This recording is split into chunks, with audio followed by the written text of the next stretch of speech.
जिन्होंने, ये आप सभी लोगों को मालूम है कि इससे पूर्व में कई दशक पूर्व में संगठन चलते आ रहे हैं और सफाई कर्मचारियों का शोषण 70 वर्षों से आज भी वैसे ही है। ये आप लोग भी जानते हो और हम लोग जितने पदाधिकारी जानते हैं, सब हम लोग भी जानते हैं। तो साथियों, हमारे मार्गदर्शक परम सिद्ध संस्थापक महोदय ने संगठनों से पीड़ित होकर, साथियों हम सारे लोग जितने भी यहाँ पर मंच पर बैठे हैं सभी संगठनों से पीड़ित हैं।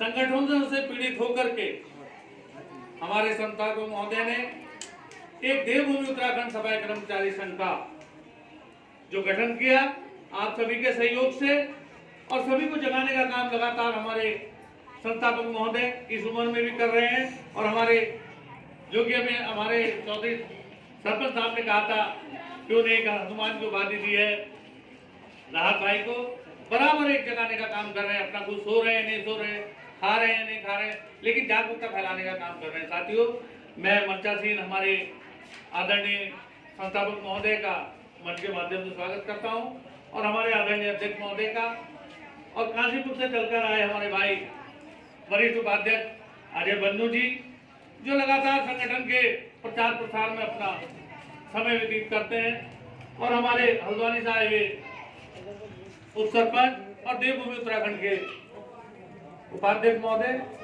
किठा से आए हुए हमारे बड़े भाई हमारे कोषाध्यक्ष कल्लू मैसी जी, हमारे दिनेशपुर से आए हुए शाखा अध्यक्ष भजन लाल जी और उनकी समस्त टीम, और हमारे रुद्रपुर से जिला शाखा और शाखा अध्यक्ष सुमित भाई की जो टीम है समस्त, उसका भी देवभूमि उत्तराखंड परिवार की तरफ से हार्दिक धन्यवाद है कि उन्होंने अपना अमूल्य समय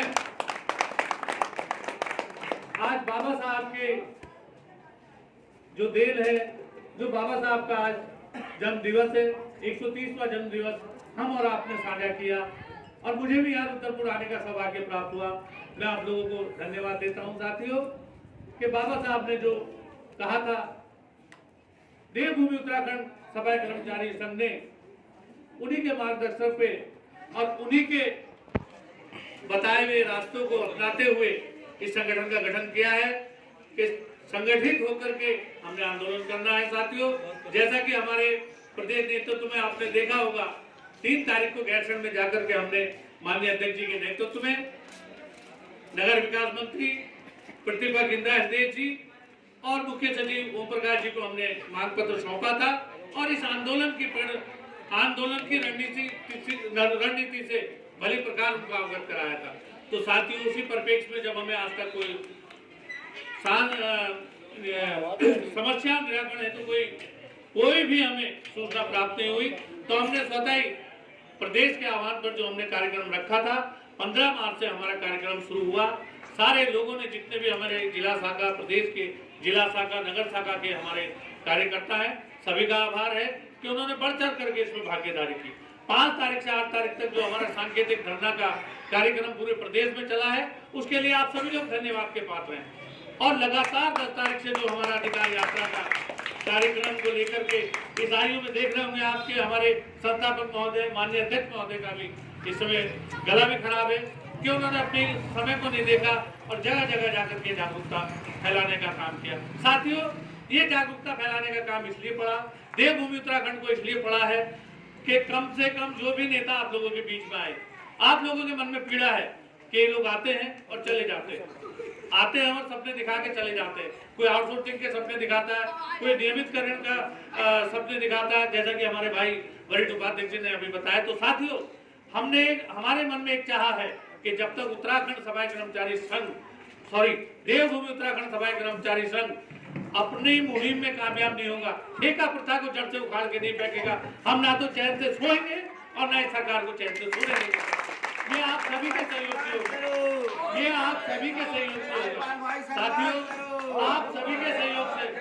मैं नहीं कहता कि राहत भाई इसमें संघर्ष कर रहे हैं, मैं नहीं कहता कि राजपाल पवार जी संघर्ष कर रहे हैं, मैं नहीं कहता कि अजय बन्नू जी संघर्ष कर रहे हैं। आप सभी संघर्ष करते हैं इसमें, आप सभी हमारा सहयोग कर रहे हैं, और आप सभी के सहयोग से आज देखिए देवभूमि उत्तराखंड सफाई कर्मचारी संघ ने आप ही के सहयोग से आज कम से कम शर्म आ गई, मुझे कहने में कोई शर्म नहीं कि आज हमारे जो आयोग के अध्यक्ष है उन्हें शर्म लगी कि देवभूमि उत्तराखंड के जो मांग पत्र पर सरकार कार्रवाई करने जा रही है। कहीं ना कहीं मैं इसमें मेरी इसमें खींचातानी होगी, मेरी एक शर्मनाक छवि प्रदेश में जाएगी। तो उन्होंने मजबूर होकर के माननीय मुख्यमंत्री को ज्ञापन सौंपा। ये एक देवभूमि संगठन का प्रयास है साथियों, ये आप सभी का प्रयास है। देखिए, हमने बहकावे में नहीं आना है, ना ही हमने आयोग के बहकावे में आना है। मैं आपको स्पष्ट कर देना चाहता हूँ और मैं आपको ये बता देना चाहता हूँ कि मैं भी कर्मचारी हूँ, राज भाई भी कर्मचारी है, हमारे संस्थापक महोदय भी कर्मचारी है, अजय बंधु जी भी कर्मचारी है। यहाँ किसी को लाल बत्ती का लालच नहीं है, यहाँ किसी को आयोग का उपाध्यक्ष नहीं बनना है। आप अगर इस संगठन को देखेंगे कि कोई पदाधिकारी ने लालच किया है तो आप स्वतः ही उसको बर्खास्त कर सकते हैं, आपको इतनी पावर है। और ये जो आप देख रहे हैं गुल्लक, ये गुल्लक एक मांग पत्र ये नहीं है कि हम आपसे धन एकत्रित कर रहे हैं, ये इसलिए है कि आप अगर इसमें 10 रुपए भी डालेंगे और ये मुहिम में हमें देवभूमि उत्तराखंड संगठन को कामयाबी मिली तो हमारी माताएं, हमारे बुजुर्गवार, हमारे नौजवान साथी ये कह सकते हैं कि जिस समय देवभूमि उत्तराखंड संगठन रुद्रपुर में आया था तो इसमें हमने भी शुल्क दिया था। इस आंदोलन में हमारी भी भागीदारी है। तो साथियों, हम चाहते हैं कि हमारी भागीदारी नहीं, ये आपकी भागीदारी बने। कम से कम देहरादून में ऐसी गर्जराहट सफाई कर्मचारी को 1 तारीख को होनी चाहिए। ये मेरा आपसे हाथ जोड़ कर निवेदन है, ये पूरे देवभूमि उत्तराखंड प्रदेश नेतृत्व का आपसे निवेदन है कि ऐसी गर्जराहट देहरादून में होनी चाहिए कि सफाई कर्मचारी की ताकत का इस सरकार को लग जाना चाहिए, इस सरकार को सफाई कर्मचारी की ताकत का अंदाजा लग जाना चाहिए। चाहे उसके लिए हमें कुछ करना पड़े, चाहे हमें सड़कों पर लेटना पड़े, सबसे आगे हम रहे। अभी हमारे भाई साहब ने कहा पिछा से आए हुए साथी कि 9,000, 8,000 या 7,000 वालों को आगे करेंगे। देखिए साथियों, हम सारे लोग अच्छी वेतन पाते हैं, हम सब लोग स्थायी लोग हैं और हमने आप लोगों के लिए बीड़ा उठाया है। 8, 9, 6,000 वालों के लिए बीड़ा उठाया है, हमने आपको आगे करने के लिए बीड़ा नहीं उठाया साथियों। हम आगे रहेंगे, आपके लिए काम करेंगे, आप हमारे पीछे ताकत बनकर खड़े हैं, आपकी ताकत ही हमारा मनोबल बढ़ाएगी साथियों। प्रयास हमारा और सहयोग आपका। मैं धन्यवाद देता हूँ रुद्रपुर के साथियों को कि आपका जो सहयोग है उसके लिए मैं हृदय से आभार व्यक्त करता हूँ।